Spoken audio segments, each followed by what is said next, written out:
ఒకసారి ఒక గ్రామంలో ఒక పెద్ద ఏనుగు ఉండేది. ఆ ఏనుగును ఒక చిన్న తాడుతో ఒక చెట్టుకి కట్టేసి ఉంచేవారు. ఒక చిన్న పిల్లాడు ఆ ఏనుగును చూసి ఆశ్చర్యపోయాడు. అతననుకున్నాడు, ఇంత పెద్ద ఏనుగు ఈ చిన్న తాడు ఎలా కట్టేస్తుంది? ఇది సులభంగా తెంచుకుని వెళ్ళిపోవచ్చు కదా.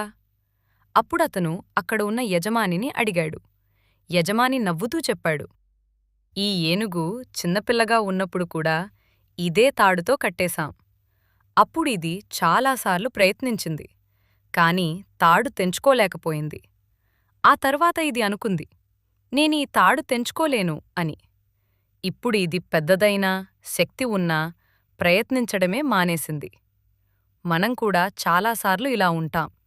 ఒకసారి విఫలమైతే మళ్ళీ ప్రయత్నించడానికి భయపడతాం.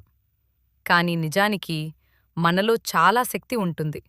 కాబట్టి నేను చెయ్యలేను అనే ఆలోచనను విడిచిపెట్టి మళ్ళీ ప్రయత్నిస్తే మనం విజయం